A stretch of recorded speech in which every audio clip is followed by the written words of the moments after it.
Gracias, Señor, por este día y por lo que vamos a ver. Gracias, te pedimos que tu Espíritu Santo nos esté guiando para aprender más de cada una de tus cosas. Bendecimos tu nombre, en el nombre de Jesús. Amén, Señor.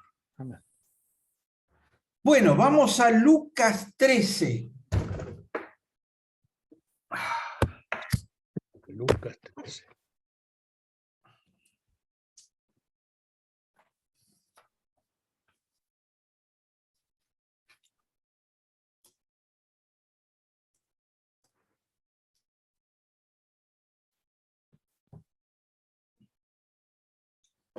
Del versículo 1 al 9,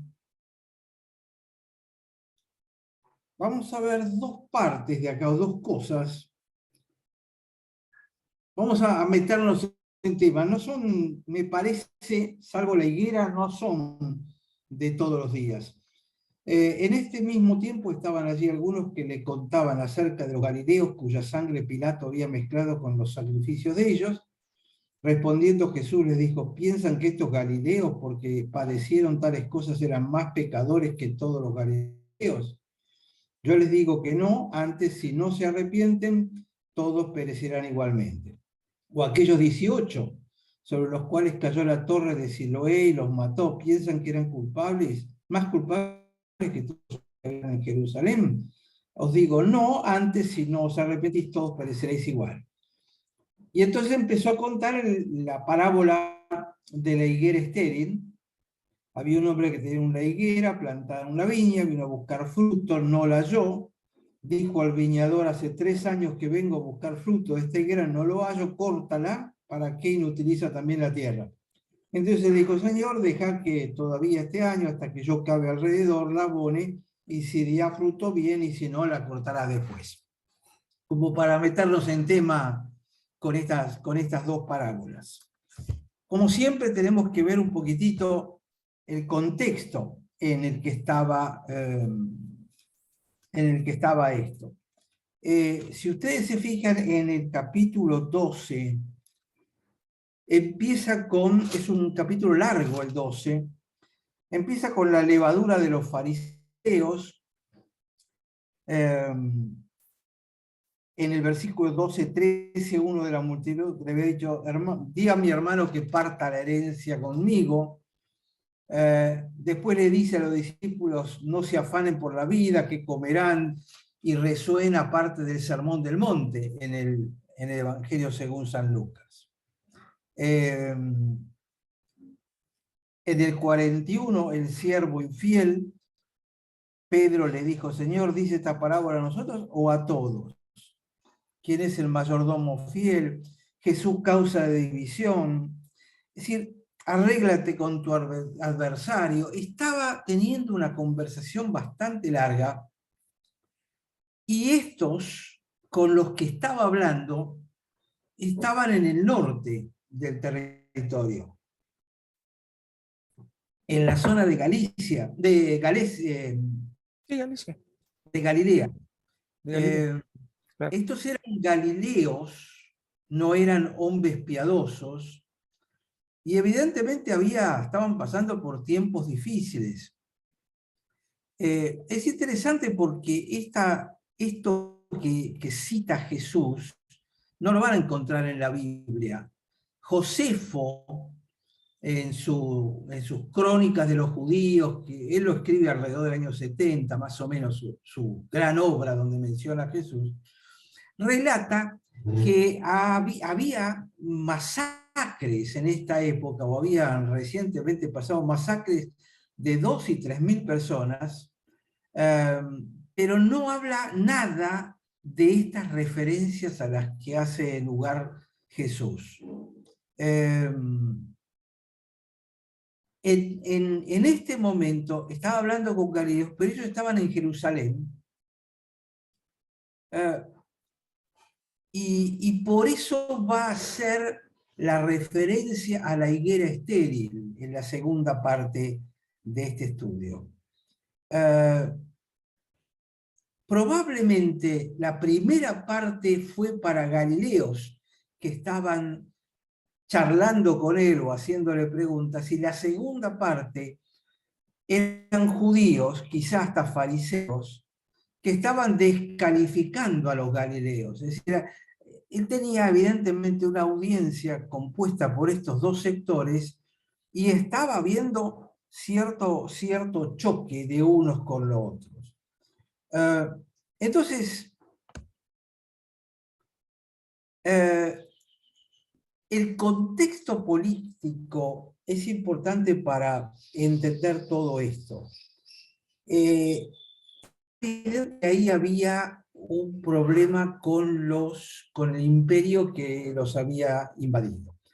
Y el problema eran las injusticias de los opresores. Había una gran tensión en el ambiente cuando Jesús estaba, por la búsqueda de la liberación, que había empezado con los macabeos, casi 200 o 300 años antes. Pero esto seguía. Los macabeos habían luchado también contra los griegos, pero ahora eran los romanos, había excesos.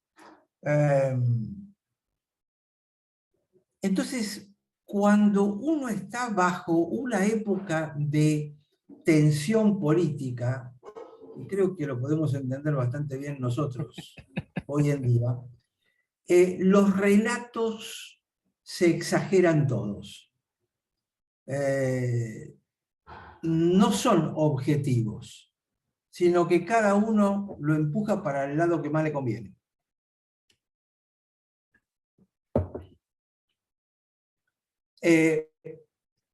Aparentemente lo que ocurrió es que hubo unos galileos que habían entrado en el templo en la hora de los sacrificios. La hora de los sacrificios son básicamente dos. Uno cuando amanece, digamos 6, 7 de la mañana, y otro a las 3 de la tarde. En ambos casos se sacrifica un cordero. El sacerdote es el que sacrifica al animal, y después hay un sacerdote que tiene que llevar el incienso adentro del aposento alto, del sumo santuario. Lo van llevando, van inspirándolo. Ese es el tiempo de las oraciones. Bueno, pues parece que hubo galileos que entraron en el templo en la hora de los sacrificios y los guardias los masacraron. Los guardias del templo, los guardias de Pilato, no está claro porque uno está deduciéndolo a partir de la poca información que tienen. Entonces, los guardias los masacraron. No sería extraño que los galileos hubiesen entrado tratando de forzar la entrada o de echar a los romanos. La cuestión es que la guardia reacciona con una enorme violencia y los mata a estos galileos, de tal manera que la sangre de los galileos se mezcla con la sangre de los corderos, o del cordero que estaban ofreciendo. Por eso era la hora del sacrificio. Es decir, ahí hubo algo realmente muy, muy importante. Entonces, acá es donde es evidente que le preguntan a Jesús. Estaban allí algunos que le contaban acerca de los galileos cuya sangre Pilato había mezclado con los sacrificios de ellos. ¿Qué significa? Evidentemente, los guardias romanos los habían matado, mezclado con el sacrificio, lo cual es una profanación religiosa importante. Aldo, ahí me parece, es un temita lindo. No creo que los guardias del templo se hubieran animado a profanar la parte de los sacrificios. Me parece que es más los romanos. Los romanos sí, se los llevan por delante, no había problema. Es muy probable que hubo un acto violento. Entonces, lo presionan a Jesús diciéndole, ¿qué opinas de esto? ¿Qué te parece? Y Jesús entonces va a salir a contestar esto. La respuesta sería, la respuesta que uno esperaría en circunstancias como esto, sería dejarse llevar por este relato, Pilato lo que hizo, porque Pilato, y reaccionar en contra de Pilato y el imperio, lo cual hubiese sido una transgresión para la ley romana. Pero por el otro lado, tampoco te podés callar la boca y mostrar simpatía con lo que hicieron los romanos. Es decir, evidentemente acá hay una trampa que le tienden al Señor Jesús, y podría haber reaccionado con una crítica a las autoridades, pero por el otro lado, si no reaccionaba, la gente viéndolo así diría, y este no se está identificando con el pueblo y con el sufrimiento nuestro, ¿cómo puede ser el Mesías? Entonces, en estas circunstancias hay siempre estas preguntas. ¿Vieron como los periodistas cuando agarran a los políticos y le meten esas preguntas difíciles a ver cómo reaccionan? Bueno, acá le hicieron lo mismo, y por el otro lado, Jesús da una clase maestra de cómo contestar correctamente sin cometer ninguna de estas exageraciones. Entonces, en el versículo 2 le responde Jesús y le dice, ¿ustedes piensan que estos galileos que fueron masacrados, que se les derramó la sangre, se mezcló con el sacrificio, ¿verdad? Porque padecieron esas cosas, porque fueron tan violentamente muertos, eran más pecadores que todos los demás galileos? ¿Sí? ¿Ustedes piensan que la violencia de la muerte tiene que ver con que esos eran más pecadores que los otros galileos pacifistas que no vinieron a la protesta? ¿Eso es filosofía oriental? Te Claro, portaste mal y te dieron con todas. y sí, sí, porque es decir, cuando te va mal en la vida es consecuencia de algo mal que estás haciendo. Sos más pecador. En cambio, cuando te va bien es porque no sos pecador. Fíjate que es básicamente una ley. ¿Por qué el judaísmo ha logrado tanto progreso? No solo intelectual, sino económico. Porque de alguna manera el recibir, sí, es la bendición de Dios el tener el crecimiento económico. Si te mantenés pobre, evidentemente Dios no te está bendiciendo. Pero si juntás dinero, debes estar haciendo las cosas bien, porque Dios te está bendiciendo. Y de alguna manera, si lo pensás, no podés separar la idea de lo que ocurre en muchas iglesias, ¿no? La prosperidad. Sí, sí. Si haces las cosas bien, Dios te prospera y te da económicamente. Sí, Sandra. Hola Aldo. Hola. También,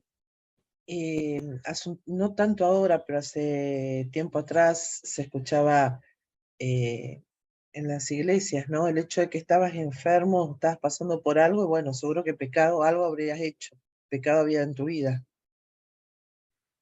¿Sí? Claro, claro. Pero Acá, es como que ellos y nosotros tenemos cierta categoría de pecados. Los pecados mortales y pecados veniales, pecados leves, pecados graves. Bueno, es de los pecados leves, un pecadito, no hace falta que pida perdón, eso es normal para los seres humanos. Pero los mortales, y hay mortales y mortales. Es decir, es toda una categoría, y lo que cuando se lo plantean a Jesús, Jesús en su contestación está dando 3 o 4 elementos para pensar. Fíjense, el primero dice, eran más pecadores que todos los galileos. Esa palabra pecadores no tiene que ver con el corazón pecador. Esa palabra tiene que ver con las acciones. Es decir, ¿ustedes creen que esos que padecieron estas cosas habían hecho cosas más malas que los demás galileos? Si entendemos los 10 mandamientos desde aquel entonces, no es lo que hago lo que me condena, simplemente que no puedo hacer los 10 mandamientos. Entonces cualquier cosa que haga va a ser insuficiente. Entonces Jesús está volviendo al concepto central.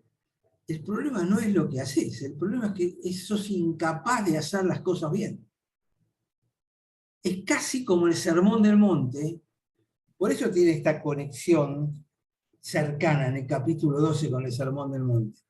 ¿Qué hizo en el Sermón del Monte? Él dijo, la ley Dios la puso acá.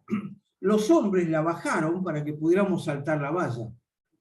Jesús vino y en el Sermón del Monte la volvió a levantar y decir, ustedes escucharon esto, pero yo les digo, escucharon esto, es decir, que la vara está acá, no, está acá arriba.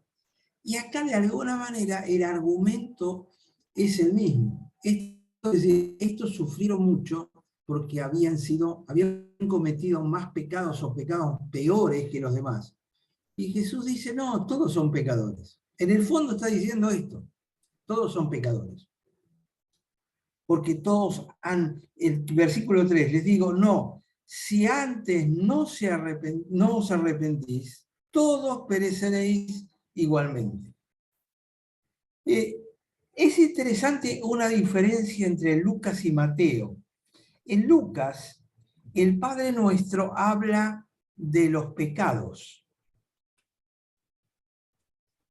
El Padre Nuestro de Lucas habla de los pecados, porque Lucas es un griego y su mente occidental trabaja como la nuestra. El problema está en lo que hacemos, en la ética, en la conducta. Pero en Mateo no se habla de pecados, es decir, de actos cometidos. Mateo lo que dice es, perdona nuestras deudas, como nosotros perdonamos a nuestros deudores, que es el Padre Nuestro, digamos, católico original, ¿no es cierto? Pecado es lo que yo hago. La deuda es aquello que no hice, pero debería haber hecho. ¿Se dan cuenta que son dos aspectos que no están opuestos, sino que se complementan? La palabra en hebreo tiene los dos significados.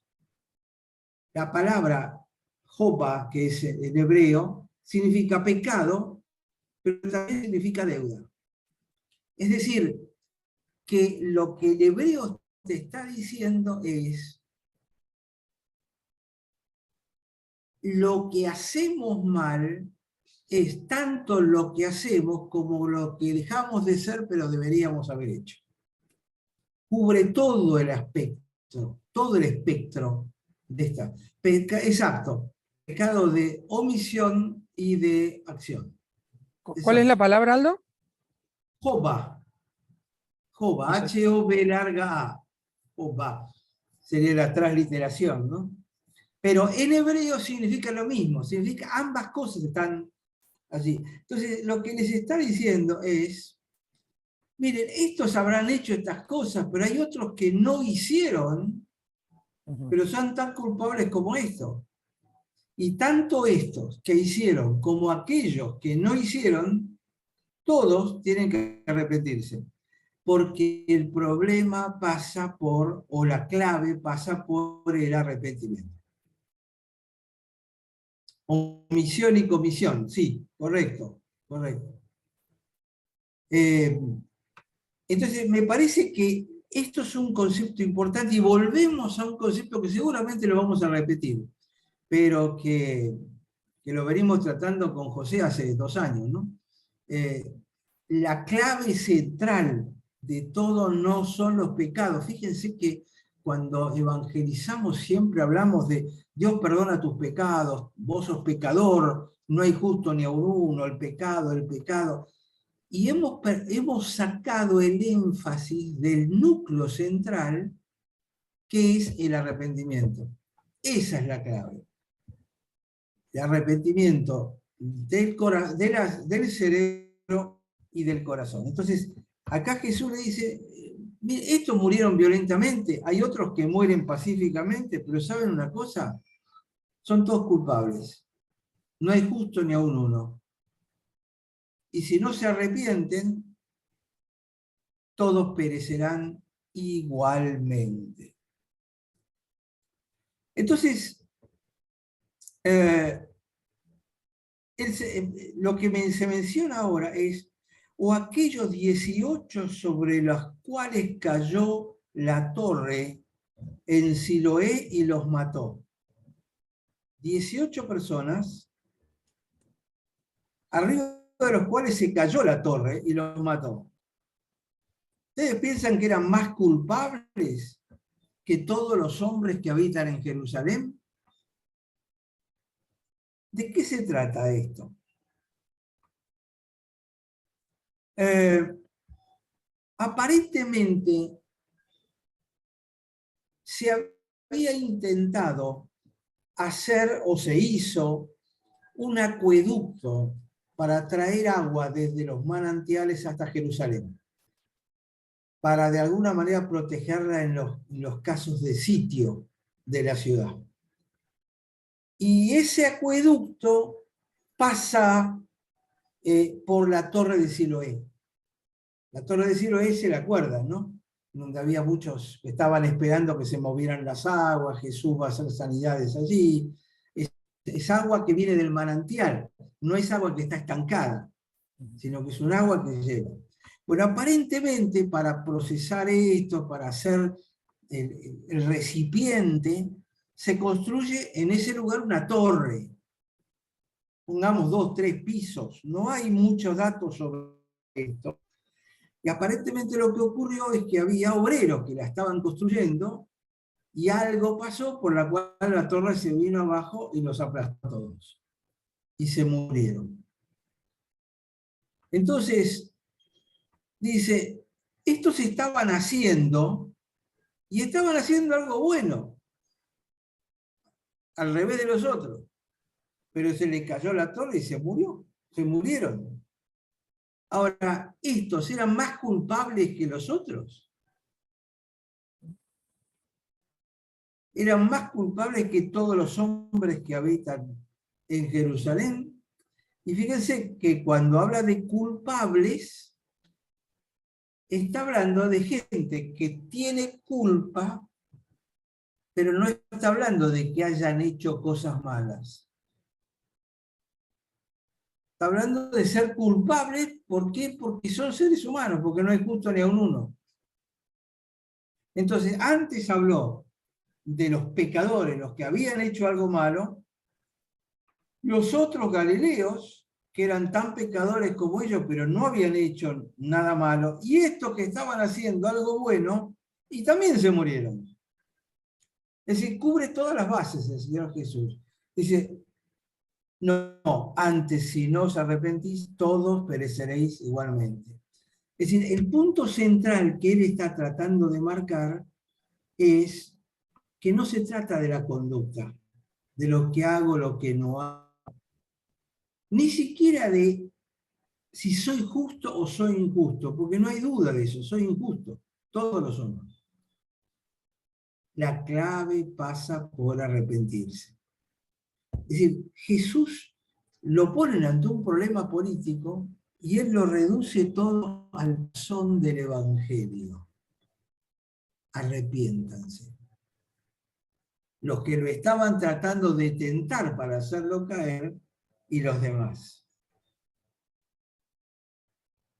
Entonces, primero, pecado es tanto lo que hacemos como lo que no hacemos, como lo que omitimos, como dijimos. Jesús además desconecta los conceptos de sufrimiento y pecado. Es decir, porque sufro no soy más pecador, o no sufrir porque peco. Son dos conceptos que no están interrelacionados. Para el judío estaban muy relacionados, y yo creo que en nuestro mundo actual también siguen muy conectados. Por la culpa, por la filosofía de la culpa. O sea, si hice esto mal, ¿será por eso qué?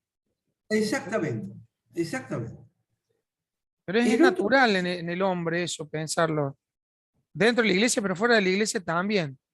Con sí, otra explicación. ¿Será que me lo merezco? ¿Será que mi karma, ¿será que se cruzaron los planetas para que pase esto? Siempre hay como una explicación de que el mal viene por algo. Exactamente. Es parte del pensamiento mágico, ¿no?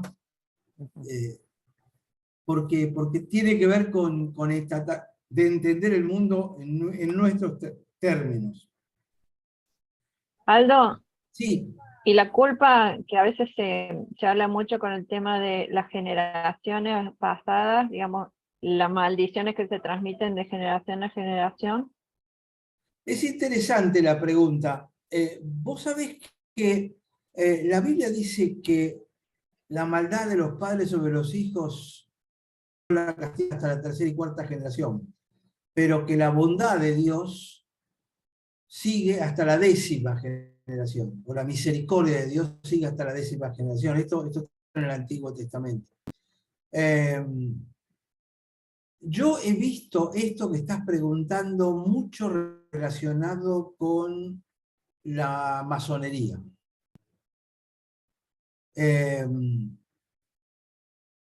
Ahora, el propio Señor Jesús dijo, cada uno pagará por sus pecados, y los hijos no tienen que pagar por el pecado de los padres.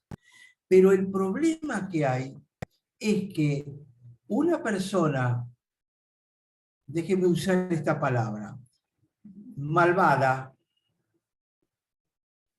va a transmitir valores malvados a su familia y a sus hijos, que los van a tomar como verdaderos y los van a reproducir con los nietos. Y quizá hasta con los bisnietos. Es decir, hay un tema cultural que se puede extender, que no es determinante finalmente, porque cada generación va a tener la posibilidad de arrepentirse y salir de eso. Pero muchas veces una de las cosas que uno ha aprendido, sobre todo con el tema de masonería, es que la gente que ha tenido antepasados masónicos tiene que renunciar a cualquier beneficio que sus antepasados hayan solicitado a favor de ellos y su familia. Así como nosotros invocamos el nombre de Jesús para nosotros y para nuestros hijos y para nuestros nietos, de la misma manera el malvado lo hace para sus hijos y nietos. Entonces, cada una de las cosas que hacíamos con aquellas familias, que eran muchas en la iglesia que tenían antecedentes masónicos, era invitarlos a renunciar a cualquier beneficio que se hubiese pedido en el pasado. Déjeme decirlo así, por las dudas. No sé hasta qué punto es tan bíblico tener que hacerlo, pero nosotros vimos que hubo cambios en muchas de estas familias que renunciaban sinceramente. Pero yo creo que la transmisión es cultural. ¿Vieron? Los padres, donde los dos padres son gordos, ¿vieron que los hijos generalmente son gordos? Sí, eso lo puedes traducir a muchas cosas, Aldo. Si los dos padres, muchas cosas. Si los dos padres son borrachos, es muy probable que así sea. Si los dos padres se drogan, si dicen malas palabras, si son violentos, eso se aprende y se transmite de generación en generación. Y nosotros ahora estamos descubriendo que hay factores genéticos heredados que te predisponen, por ejemplo, al alcoholismo o a la obesidad. Pero la realidad es que para vos la norma, lo normal, es eso que ves en tus padres. Claro. Y si lo ves en tus padres y en tus abuelos, eso es lo normal. No es anormal que yo tenga este tamaño o que yo beba 1 litro de vino en cada comida. ¿Por qué? Porque esto es lo normal en mi ambiente. Y eso se va transmitiendo culturalmente, ¿no? Así que me parece que por ahí pasa un poco la respuesta. Sí, sí, para aclarar, yo hice unos estudios de orientación familiar y llegamos al punto de estas herencias que los hijos y hasta los nietos pueden adquirir, incluso sin haber conocido a sus abuelos. Por ejemplo, San Agustín Hipona, si mal no recuerdo, lo nombraba el nido espiritual, que todos los descendientes adquirían, aún sin haber conocido este tipo de valores que se transmiten de generación en generación. Y no me acuerdo si Carl Jung, alguno de los psicólogos, esto, le llamaban el nicho espiritual. Alguno le llamaba el nido y el otro el nicho. Miren los conceptos, ¿no? Uno, el nido como que el que engendra, el nicho que es otra cosa. Que también hacía referencia a eso, de que aunque no hayan habido contactos directos entre familiares o sea, ancestros, se podía dar algunas características, inclusive entre los nietos, hasta los nietos de aquellos abuelos. Puede ser alcoholismo, puede ser violencia, puede ser un montón de cosas, sin haberlos conocido. Es un poquito un dato anecdótico para confirmar lo que están exponiendo. Correcto, correcto, correcto. Por eso esta parábola es buena para corregir. Lo que Jesús está haciendo es corregir conceptos que había en la época sobre este tema. El concepto de conducta, sufrimiento, pecado, muerte, cómo están interconectados. Y hay toda una conexión que yo creo que se extiende hasta el día de hoy, y Jesús está tratando de corregir. Él está aclarando la cosa y yendo al fondo de la cuestión. No conecten estas cosas, pero cuando vemos todo esto, lo que vemos es la consecuencia de lo que somos injustos. Y si reconocemos que somos injustos, vamos a la solución, arrepentimiento. ¿Por qué? Porque Dios se olvida de mis injusticias. Es decir, se olvida, Él me perdona, los tira al fondo del mar, no se los acuerda más, no quiere decir que no los tenga, yo los sigo teniendo. Lo que pasa es que Dios no se acuerda más. A veces nosotros nos seguimos acordando de eso. Y a veces hay gente que no se perdona a sí mismo, que después que pidió perdón sigue pidiendo perdón por lo mismo. Dios se olvidó. Pero lo que está diciendo es que yo me olvide no es suficiente, porque vas a volver a cometerlo. Si no hay arrepentimiento, vas a volver a cometerlo. Por ejemplo, en el pastorado que yo tuve en la iglesia, era una iglesia donde solía venir gente divorciada para que la casaran de vuelta. Yo venía de un ambiente bautista muy tradicional, y entonces me costaba mucho ese tema. Tuve como 2 años estudiándolo antes de... Incluso recuerdo una vez una pareja que vino y cuando se iban del culto dice, bueno, venimos acá porque sabemos que acá casan a cualquiera y nosotros queremos casar. Es decir, era una fama bien ganada, no porque fuera bueno, sino porque era cierta. Y tuve que lidiar con el tema. Bueno, ¿cómo hacemos con esto? Y en nuestra denominación se acepta el divorcio y recasamiento como, digamos, como un mal necesario porque hay gente que realmente no puede volver para atrás.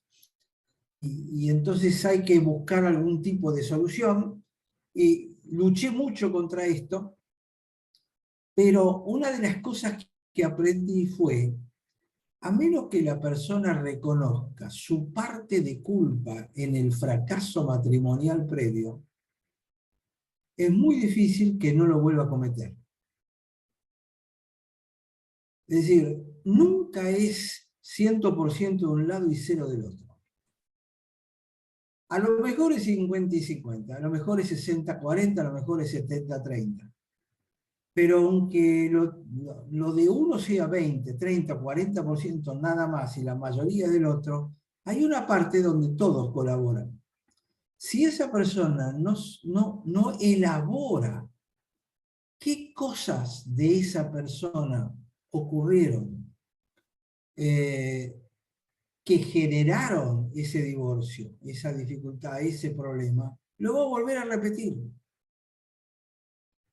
Entonces se casan de vuelta y vuelven a fracasar. ¿Vieron esa gente que tiene 3, 4, 5 matrimonios y siempre falla? ¿Por qué? Porque nunca se sentaron a analizar cuál era la parte de ellos. Evidentemente algo tiene que haber. Entonces, Perdón, Aldo, sí, también es una cuestión, me parece, de falta de compromiso, porque sobre todo yo lo noto en las generaciones más recientes. Ante la mínima dificultad o diferencia, ya agarra uno para su lado y listo, y se acabó, y empecemos de nuevo. Me parece que no hay un compromiso, una fidelidad, hablando de fe y de fidelidad, entre los cónyuges, de subsanar los inconvenientes, las diferencias.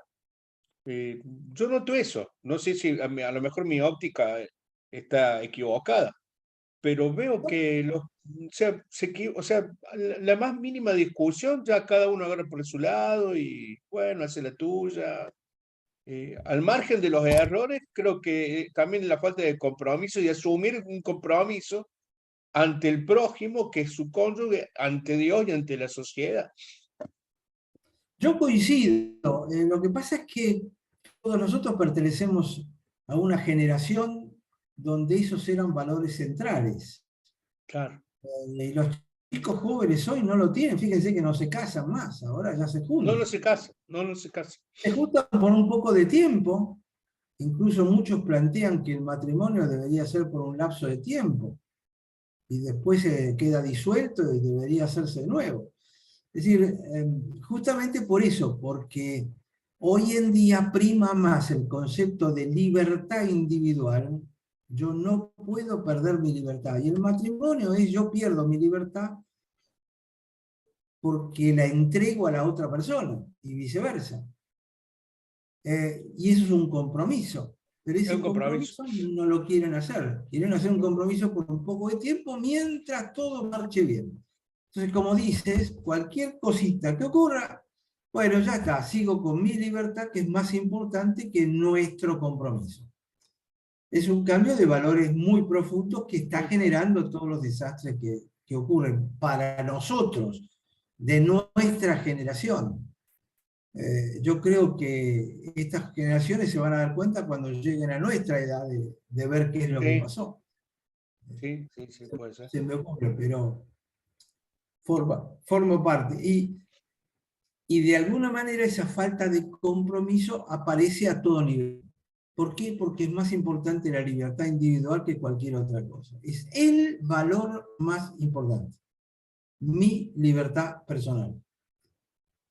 Esto es consecuencia básicamente de la Revolución Francesa en adelante. Libertad, fraternidad, igualdad. Igualdad, equalité. Exacto. Entonces, la libertad pasó a ser ese concepto fundamental e Internet me ayuda mucho a esa libertad. Tal libertad que yo puedo publicar lo que se me ocurra, leo lo que se me ocurra, leo aquello que me conviene y que coincide con lo que yo creo, no recibo una instrucción, no puede haber amonestaciones, no puede haber castigos, no puede haber sanciones. ¿Por qué? Porque estamos entrando en la libertad del otro. Entonces no importa si ha cometido crímenes o no, pobrecito, él tiene derecho a vivir en libertad. Y yo creo que hemos llegado a un grado de alteración del concepto muy profundo. Justamente Jesús está apuntando a la base de todo esto. El problema es que sos un ser humano y sos injusto, porque no hay justo ni uno. Si no te arrepentís, vas a perecer, vas a quedarte separado de Dios. Es interesante cómo el Señor es capaz de detectar esto, el corazón de la cosa, dónde está el problema realmente, ¿no? Y ¿se acuerdan cuando a aquel ciego le preguntan, ¿quién pecó? Le preguntan en el Evangelio de Juan, ¿quién pecó, este o sus padres? Y Dios dice, no pecó ni este ni los padres. El objetivo es otro. Si no conecten sufrimiento, culpabilidad con pecado, pecaminosidad, este está más salvo, el otro está menos salvo. Bueno, Dios está al final vas a todos. No tiene nada de base bíblica ese tipo de cosas, ¿no? Y cuando Jesús dice que Él viene para salvarlos de los pecados, pero no necesariamente para salvarlos de los romanos, a la gente no le interesa mucho. Por eso en muchas iglesias, predicar el perdón y la salvación de los pecados y la vida eterna no es suficiente, tenemos que darle algo más. Algo más, por ejemplo, ¿qué?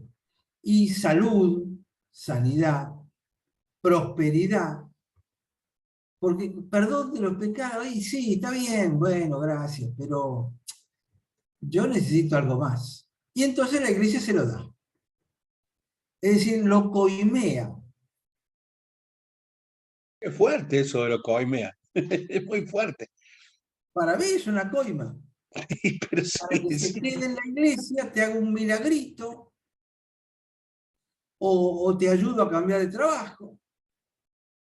Entonces, como te va mejor, te vas a dar cuenta de que Dios es verdadero y te vas a quedar, pero no nos damos cuenta que se va a quedar por interés, porque consiguió algo. Es una transacción comercial. Yo vengo, di un poco de plata, o di mi presencia, di mi tiempo, y vos me das trabajo, salud, familia. Es una transacción comercial.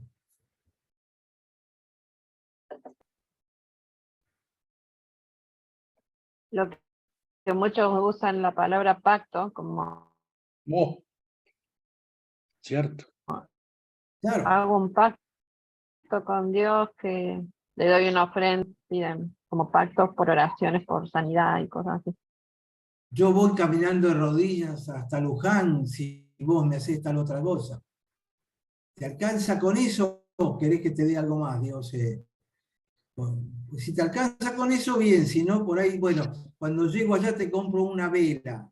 Y una vela gorda, grandota y alta. ¿Alcanza o algo más? A lo mejor tengo en lo que te pido es tan grande que querés algo más. Entonces, ¿qué más querés? Te doy esto y vos me das lo otro. Ahora, eso que se ve así groseramente muchas veces ocurre en nuestro propio medio, ¿no?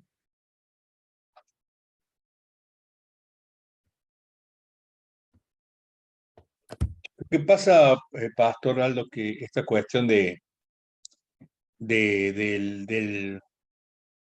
pecado y la salvación es algo que no se ve, Claro, claro.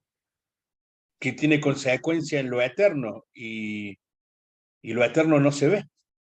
¿Y lo eterno será verdad o no será verdad? ¿Me voy a jugar mi libertad personal por una fantasía? Claro. Es parte, y hoy en día esto es pan de todos los días, ¿no? Así que no es muy interesante para la gente. Y hay otro punto que me parece importante destacar acá. Hay gente que cree que porque lucha por una causa justa, eso los convierte a ellos mismos en justos. Nosotros, por ejemplo, se nos ocurrió hacer algo por los huérfanos. Entonces, hubo un miembro de nuestra iglesia que nos donó a la iglesia un campo, allá camino a Cañuelas, que era del personal de la empresa. Entonces nos donó el campo con una casa para hacer un orfanatorio.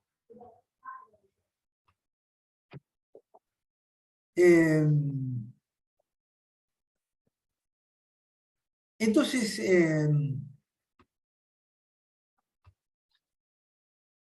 empezamos a trabajar. Yo la idea que tenía era poner un gran comedor, una especie de merendero como hay ahora, que para darle de comer a chicos poder tener un volumen de chicos importante. Pero aparecieron en la iglesia algunas personas que eran visitadoras sociales, que eran simpatizantes del Evangelio, no necesariamente creyentes, pero se metieron enseguida porque les gustó la idea. Y terminamos contratando a un matrimonio que se iba a encargar de los chicos, y después de que nos convencieron con razones que era peligroso hacer lo que íbamos a hacer, y que teníamos que recibir chicos derivados por jueces, para que después no vengan los padres a hacer un juicio porque me tomaron al chico y que este y lo otro. Bueno, razones jurídicas. Empezamos a trabajar con jueces y a recibir chicos que nos mandaban los jueces. Y toda la congregación se comprometió a eso. Manteníamos al matrimonio, al lugar y a los chicos, que llegaron a ser 8 o 9, conviviendo ahí. Chicos que tenían padres incluso, porque los padres no los podían atender. La cuestión es que se metió en esto, en este orfanatorio, una cantidad de gente a trabajar. Y era una causa justa, era una causa linda. Y realmente fue importante para la iglesia. Fue una buena obra. Pero era evidente que hay mucha gente que creía que porque estaba involucrada en esto, ellos ya eran justos. No necesitaban de arrepentimiento, ni del Señor. Ellos estaban haciendo una buena obra. Y esto es muy frecuente. Porque la gente por ahí dona, qué sé yo, a Médicos Sin Fronteras, $10 por mes. Como está metido en una causa justa, ya siente que es justo. Y no necesita de Dios, ni de arrepentimiento, ni de nada. Me parece importante este concepto también para incorporar acá. Perdón, Naldo, y aparte, no se olvide que vengo de la parte católica, en algunos casos es hasta o sea, este tipo de hechos hasta se los pueden considerar como de redención. Como yo estoy haciendo esto, yo ya estoy libre de culpa. Redención personal. Claro. Yo me redimo de todo lo malo que pude haber hecho. Uh-huh.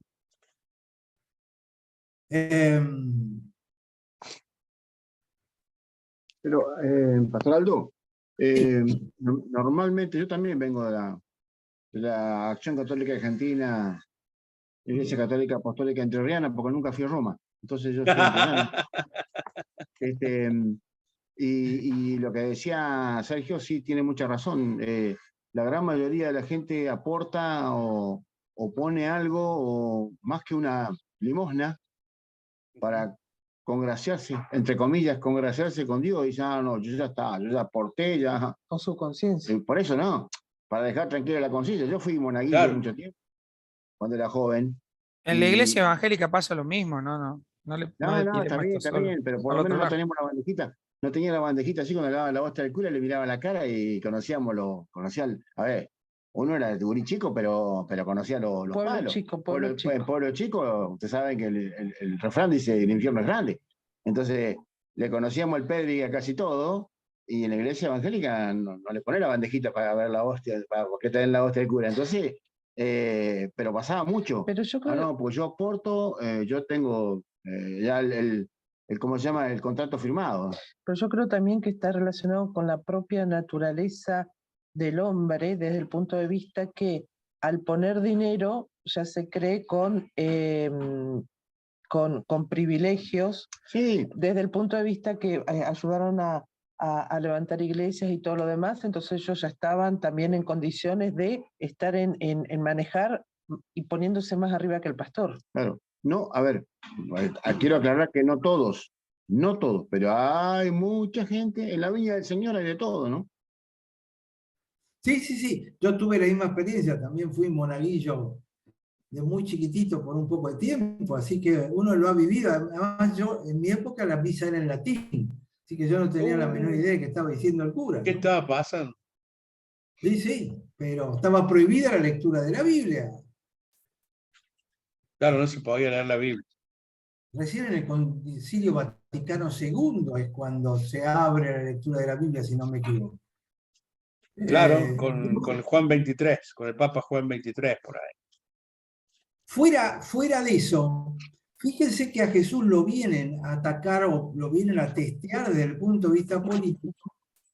Y entonces Jesús le dice, miren, el sufrimiento es todo igual, el pecado es para todos se han desviado y todos necesitan el mismo tratamiento, que es el arrepentimiento personal.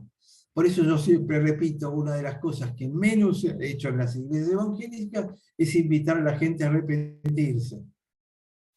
Se las invita a ser miembros, se las invita a levantar la mano, pero no a mirar para adentro y a arrepentirse profundamente con todo lo que eso significa e implica.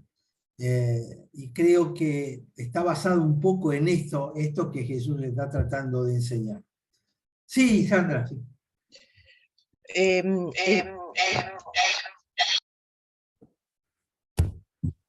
Sí, ahí está. Que en la palabra arrepentimiento, ¿sí? Es teshuvá en hebreo, y como siempre decimos, el hebreo encierra tantas cosas en una palabra a diferencia de nosotros, ¿no? Y teshuvá dice que el arrepentimiento es la primer componente, ¿sí? Vos tenés arrepentimiento, cesación, confesión, pedido de perdón, restitución y resolución. Basándonos en la parábola del hijo pródigo, y nosotros lo ponemos en arrepentimiento. Eso tampoco mucho se ve que se enseña, ¿no? La parte de restitución, tenemos al publicano, ¿no? Que si 4 veces era que le iba a, por cuadruplicado le iba a devolver, ¿no? Porque lo normal para ellos ya era sí, dice que por 4 lo devolvieron. Claro, para ellos ya era intrínseco la devolución, la restitución, y a su vez lo grande del publicano era que él iba a dar mucho más de lo que decía la ley.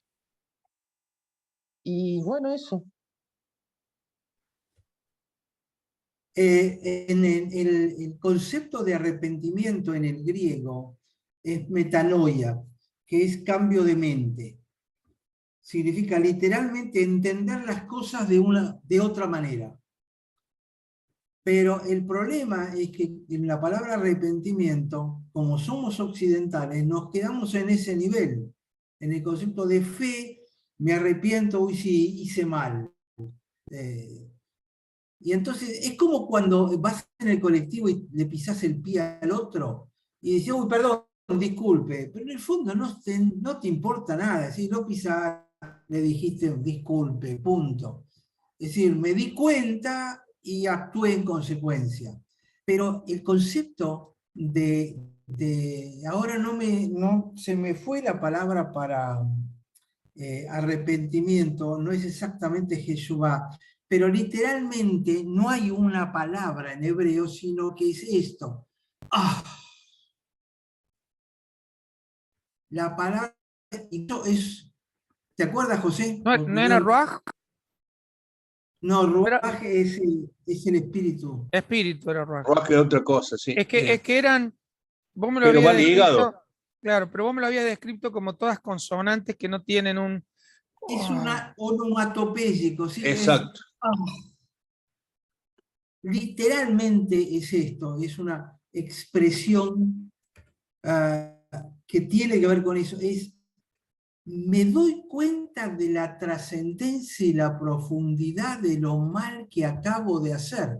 No es solamente que me doy cuenta acá, es acá dentro que me doy cuenta de la bruta diferencia y de lo mal que he estado haciendo. Que a eso se arrepiente, se dirige Jesús cuando dice arrepiéntanse. La primera palabra que Pedro da en el libro de Hechos, después de Pentecostés, ¿qué vamos a hacer, hermanos? Arrepientan. ¿Por qué? Porque es la palabra clave, pero arrepiéntanse en el sentido hebreo. Volver, No, como dice alguien. dense cuenta de lo que hicieron, sí, la verdad que estuvimos mal, ¿no? No alcanza con eso. Es una de las cosas que ocurrió cuando muere Jesús. Los discípulos vuelven golpeándose el pecho, no lo hacían nunca. En todo caso lo hacían las mujeres, nunca los hombres. Pero eso es el arrepentimiento, es la cosa profunda cuando Jesús le hablaba a los discípulos de Maús. ¿Se acuerdan cuando descubren que era Jesús y desaparece Jesús? No ardía nuestro corazón. No era solo arder lindo, era arder de quemar adentro un montón de cosas. La palabra arrepentimiento es mucho más profunda de lo que habitualmente pensamos, ¿no?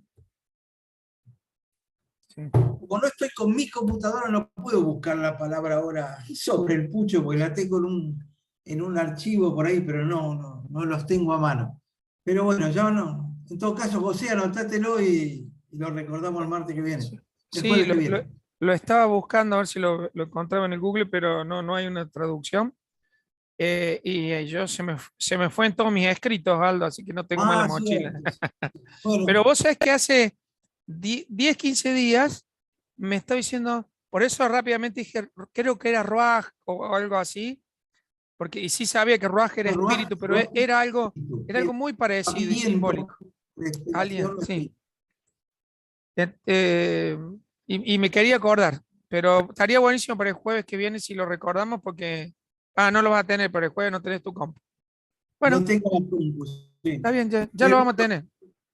Por ahí lo encuentro de nuevo. Estoy buscándolo acá. Yo tengo una cantidad de apuntes en mi Biblia, pero... A ver si para el jueves que viene, Aldo, no te preocupes. Bueno. Yo me pongo a buscar y hasta que no lo encuentro no puedo cambiar el tema. Bueno, entonces, Jesús apunta al corazón de todo, dice acá la clave está en el arrepentimiento. No me vengan con política, no me hagan pisar el palito. Todos necesitan arrepentimiento. Los judíos, los galileos, los de arriba, los de abajo, los que hicieron, los que no hicieron, todos. Entonces ahí cuenta la otra parábola. La parábola de la viña. De la higuera. Dice, de la viña, sí. Del viñedo. De la higuera en la viña. Hay una higuera plantada en la viña. Y le dice, córtala. ¿De dónde viene esto? Básicamente, la palabra higuera a cualquier hebreo inmediatamente le iba a hacer recordar al profeta Isaías. Porque la higuera aparece en varios lugares en el Antiguo Testamento.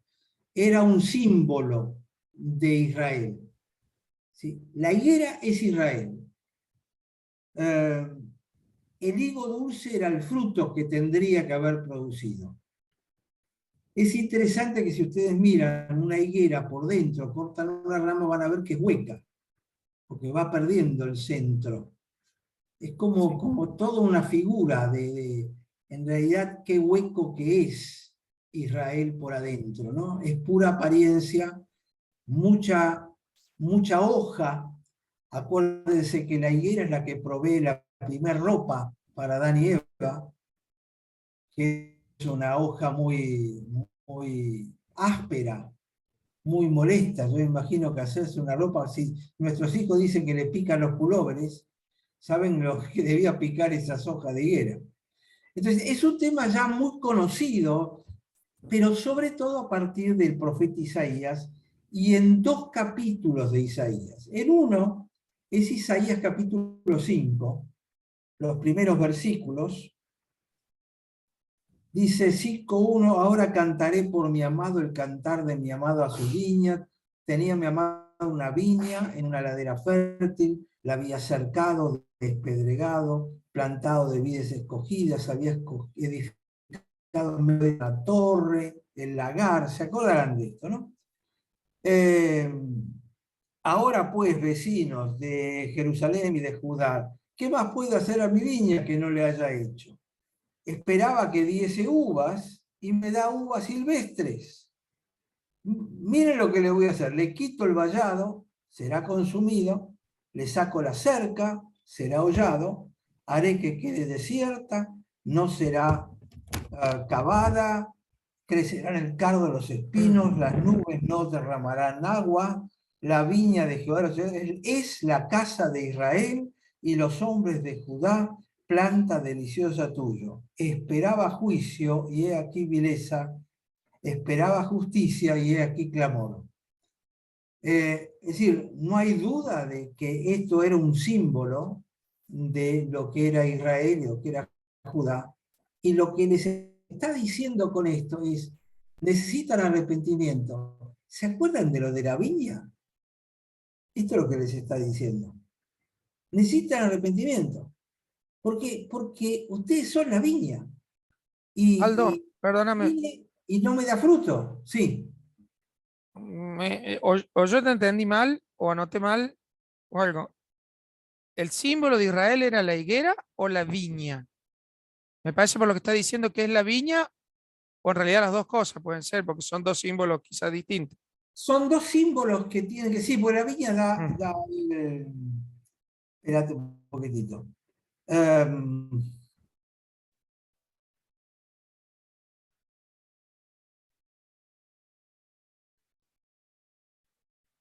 Fíjate que Jesús le dice, tenía un hombre una higuera plantada en su viña. Claro. Es decir, había una viña y en la viña había una higuera. Sí, sí. Se suponía que... Ahora, el tema es la higuera. En cuanto se habla de la viña, automáticamente Israel se va a Isaías. Claro, eso. Entonces, no está hablando de que hubiese dado uva y vino. Está hablando que dentro de esa viña había una higuera que tendría que haber dado higos y no la da. Entonces la mente se va inmediatamente a Isaías capítulo 5. Y el otro pasaje de Isaías es capítulo 27. Vuelve a hablar de la viña. En aquel día Jehová castigará con su espada dura, grande y fuerte al leviatán serpiente veloz y al leviatán serpiente tortuosa. Matará al dragón que está en el mar. En aquel día cantad acerca de la viña del vino rojo. Yo Jehová la guardo, cada momento la regaré, la guardaré de noche y de día, bla, bla, bla, bla. Entonces, la idea es que tanto la viña como la higuera, uno las planta y dan fruto a los 3 años. Por 3 años no recoges el fruto. La dejas ahí hasta que enraice perfectamente. En la tradición rabínica, esto es el tiempo de limpieza. Los rabinos dicen, por 3 años no la tocas, porque la viña se está limpiando.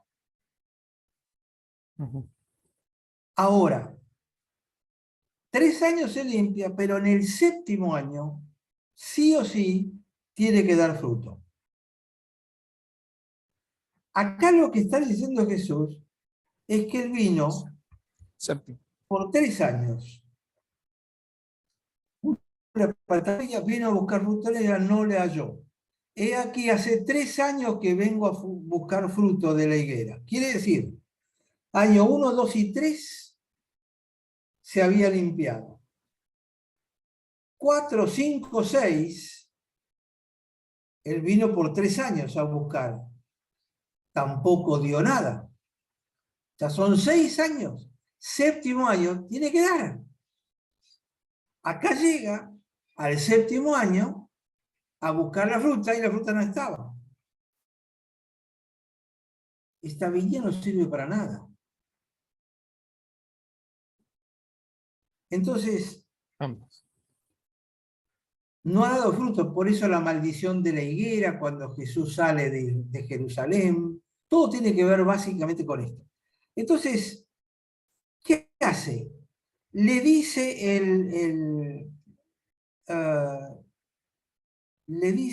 dijo al viñador. Dice, hace 3 años que vengo a buscar frutos, 4, 5 y 6, no lo hallo. Mira, cortala, no sea quien utilice la tierra. Él entonces responde y dice, Señor, dejala todavía este año, el 7º, hasta que yo cabe alrededor de ella y la abone. Y si diere fruto bien, y si no, la cortará después. Es decir, el 7º año era el último año. El 7 es un número muy especial para el hebreo. Entonces le dice, bueno, está bien, no lo encontraste, déjame darle una pruebita más. Lo que Jesús le está diciendo a los que están alrededor, que son judíos, muchachos, yo estoy viniendo ahora, les di hace un montón de años las leyes de Moisés, los acompañé todos estos años, vine el año 1, 2, 3, 4, 5, 6, y este es el tiempo de la visitación y no pasa nada, les doy un poquito de oportunidad. Se acaba el tiempo. ¿Van a dar fruto o no van? Porque si no dan el fruto, lo corto y le trasplanto el viñedo o la higuera que no tiene el mismo origen. Va a ser un implante, que somos nosotros, la iglesia. Es decir, todo el ministerio de Jesús vino específicamente a esto, a decirle, muchachos, se acaba el tiempo, ¿van a dar fruto o no van a dar fruto? Y no dieron fruto. Por eso Jesús decide implantar la iglesia en lo que era el árbol original. Aprovechar las raíces, pero espera el fruto del implante. Así que en la mente del judío que escucha está este tema de que, ¿qué está diciendo Jesús? Jesús está diciendo que él vino y no está encontrando fruto. ¿Qué me está diciendo? Que nosotros estamos haciendo mal las cosas. Acá hay algo raro que está pasando. Ahí estoy viendo que Rodolfo pone la palabra shub. No, el shub es un verbo en hebreo que significa conversión, convertirse. Es decir, caminar en un sentido, darse la vuelta y volver para el otro lado. En griego el equivalente es epistrofé, que es doblar. Shub también es doblar en otra dirección. Pero no es arrepentimiento. El arrepentimiento viene primero porque es un acto interno. Después del arrepentimiento viene el shub, viene el cambio de sentido. Entonces yo camino. ¿Por qué? Porque entendí las cosas, me doy cuenta de lo mal que estaba haciendo y empiezo a caminar en otra dirección. Ahí entra el verbo shub. Pero arrepentimiento es ese punto central donde las cosas ocurren adentro, ¿no?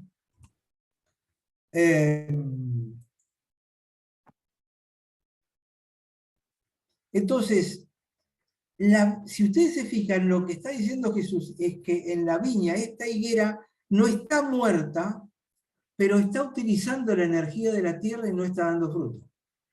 Es inútil. Le está diciendo, judío, vos sos inútil. Hoy día, él diría a la iglesia, estás comiendo energía y no da fruto. Porque tu fruto es cualquier cosa menos lo que yo estaba esperando. Y entonces, cortar la viña significa cortar el liderazgo de esa iglesia, de esa planta. ¿Qué es el concepto de gracia? Es darle esta nueva oportunidad. Señor, déjame un añito más, yo me encargo de ella, está bien. Regalo, te regalo por un año, es gracia. Perdón, la parábola esta empieza con el también, es decir, que viene más o menos hablando de que se puede interpretar que le está invitando a arrepentirse. Claro, porque lo hizo antes. Claro, Muchachos, el punto central acá es arrepentirse. arrepentirse. Déjenme que les cuente un cuentito. La viña, la viña, sí, Isaías. Y vengo al año 4, 5, 6, no pasa. Llego al año 7, llego acá, no pasa nada. Muchachos, no dan fruto. Arrepiéntanse de no estar dando el fruto que se supone que deberían estar dando. Esto sería resumiendo toda la parábola. Fíjate que parece que está hablando de dos cosas diferentes. Diferente, pero no, está hablando de lo mismo. Está Sí. totalmente interconectada una con la otra, ¿no?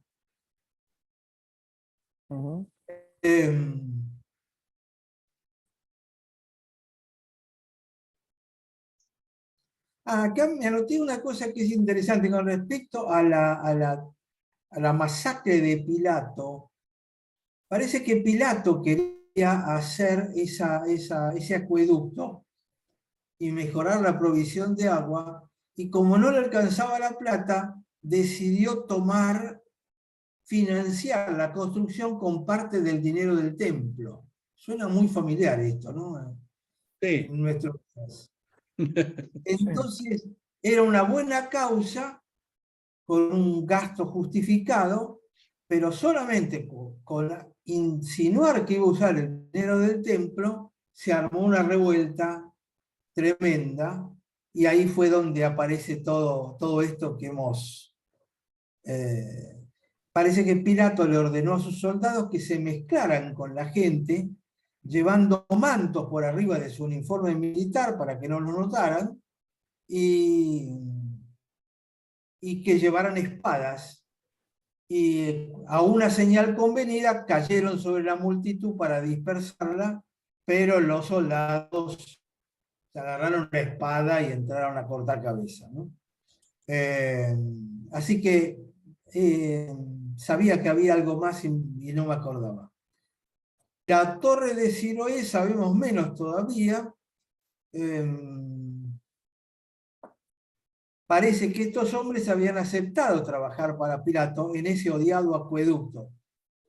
Y entonces el dinero con el que eran pagos pertenecía a Dios y al templo. Entonces de alguna manera estaban robándole al templo. Entonces el castigo fue que se les cayó la torre encima porque estaban robándole a Dios.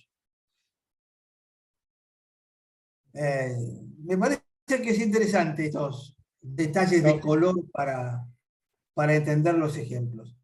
Pero básicamente, volviendo al centro, una comunidad debe producir resultados, y esos resultados dependen del liderazgo de esa comunidad. Y si los líderes dan resultados, no son neutrales, pero si los líderes no producen resultados, gastan energía, gastan dinero, gastan tiempo, pero no producen resultados. Siempre hay una nueva oportunidad por parte de Dios para que den fruto. No es el árbol el que tiene que cavarse a sí mismo, sino que Dios, cuando ve que la cosa no funciona, aparta ese liderazgo y pone una nueva. Es lo que está diciendo: la viña no me da fruto. Afuera esto, cortalo, sacalo de ahí, vamos a implantar la nueva. ¿Por qué? Porque la viña es del Señor. Por eso habla de la poda, Aldo. Me parece que es importante ahí. No solo el abono para mejorar la tierra, sino que hay una poda para rejuvenecer. Exactamente. Para cavarle alrededor y hacerle todo esto, abonarla, sobre todo abonarla. Y si da fruto, bien. Y si no, la corta después. Es pura gracia esto. Pero todo el pasaje tiene que ver con el tema arrepentimiento. Bueno, arrepiéntanse de no estar dando fruto. Si no, muchachos, los corto y pongo otra cosa en lugar de ustedes. Y por supuesto, quien es el viñador, el que va a abonarla y trabajar durante un añito más, es el Espíritu Santo.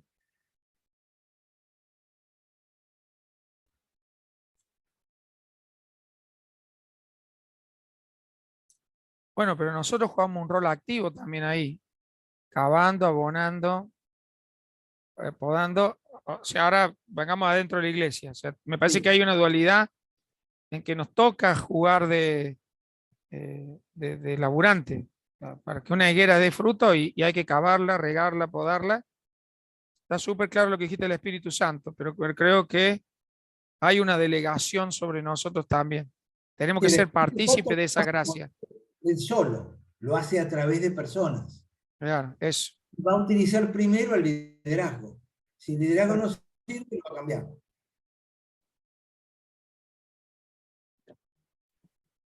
Así que me parece interesante. Estas dos parábolas no son muy referidas, generalmente en sermones, y menos están conectadas una con la otra. No, Aldo, se ven separadas y se aplica más a la iglesia que al pueblo hebreo. mi primer prédica importante en mi vida, te estoy hablando hace 50 30 años. años, no, 30 años por lo menos, 28, 29 años, Ah, sos joven entonces. fue sobre esta higuera. Sin duda no tenía este contexto de lo que podía significar referida al estanque de Siloé, pero sí le di magnitud y fue algo que me preparé, fue un evento de jóvenes que me invitaron y con el grupo de música que en esa época yo tenía, fuimos a hacernos cargo del evento y yo prediqué y le di mucho énfasis en esto que recién decía yo, en la importancia de ser parte de lo que significa dar fruto, o sea, lo que teníamos que hacer esto de cavar, limpiar, y mi mensaje central, si bien no estuvo basado en el arrepentimiento, como lo estamos viendo ahora, mi pasaje era en esto de qué hace una higuera plantada en una viña, porque evidentemente si está plantada es porque alguien la puso, no porque nació de casualidad. Y que el único que puede cortar higueras que no dan frutos es el Señor. Que nuestro trabajo es justamente eso, limpiar, abonar, para que haya fruto. Me parece que ahora lo complemento mucho más al mensaje. A mí Es me encantó, parte, no tengo idea por qué me cautivó este pasaje. es parte del huerto de Dios. Uh-huh. Es un huerto donde hay viña, donde hay viñedos, uva, y donde hay higueras, como el huerto original, ¿no? Sí. Esta higuera en especial se esperaba un resultado que no apareció, que no vino. Aldo. Sí. Ah, bueno. Silencio, José. Dale, adelante. Y yo hace poco encontré un versículo que nunca le había prestado atención en Deuteronomio 22:9, que dice: no plantes ningún cultivo entre las higueras de vides que tienes en tu viñedo. Si lo haces, tendrás prohibido usar tanto las uvas del viñedo como el otro cultivo que plantaste.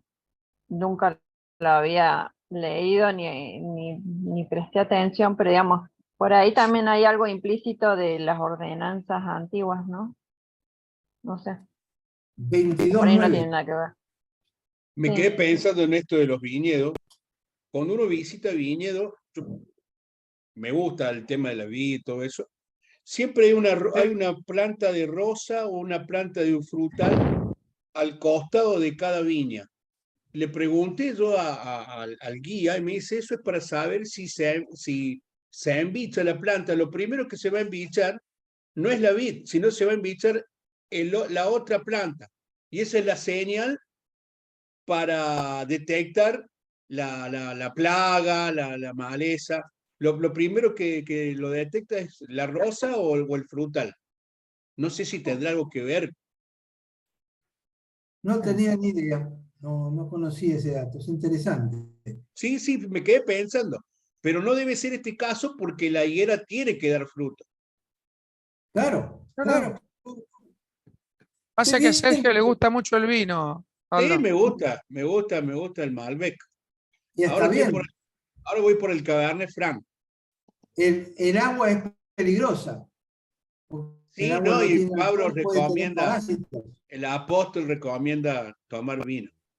Exactamente, y vino del bueno. Del Eso bueno, están sí, los originales, pero no lo tradujeron. exacto. Estoy mirando eso, Analía. De Analia me encantó y me hizo pensar justamente en esto de no mezclar. Sí, dice, no sembrarás tu viña con semillas diversas. Es como, si pones una viña de Malbec, no podés poner una de Shiraz mezclado. Claro. Probablemente porque consumir distintos elementos, ¿no? Para dar... Puede ser porque se degeneran las uvas si son de la misma especie. ¿Vos Puede lo leíste ser. en un original, Aldo? Porque Analia lo leyó acá y hablaba de No, uvas estoy e leyendo higueras. en Pero mi está Reina Valera. interesantísimo. Está interesantísimo porque habla del fruto y está bueno. Se pierde la semilla y el fruto de la viña. Claro. Interesante, sería interesante averiguar con un Muy interesante. viñatero esto, ¿no? Ujú. Si en la misma viña, el mismo viñedo puede poner distintas Distinta variedad de uva. variedades de uva. ¿Por qué no? Bueno. Me voy a Interesante. tener que ir a Mendoza a hacer esa pregunta. Y te das, de paso andás haciendo las pruebas esas que te Claro, dan. las ¿viste? catas. Sí, sí, sí. Acá, exacto, a Qatar, sí. Te autorizamos. Gracias. Bueno, gente, disculpen Bueno, que... Aldo, autorizado entre el sábado y el miércoles. Exacto, Porque el jueves tiene que traer la respuesta. Contando la claro. respuesta. Y traer una botellita de vino para cada uno. Bueno, gente, nos estamos viendo el jueves que viene. Sí, señor. ¿Ok? Ah, bueno, gracias a todos. Un Dios fuerte lo abrazo. bendiga. Gracias, Aldo. Muchas gracias. Chau, Un chau. abrazo, que disfrute Pinamar, Aldo. Qué lindo. Muchas Abrazo. gracias. Hermoso. Lindo tiempo este ¿Tuvieron- fin de semana. Me escucharon sin cortes, ¿no? No, excelente. Sin corte, perfecto.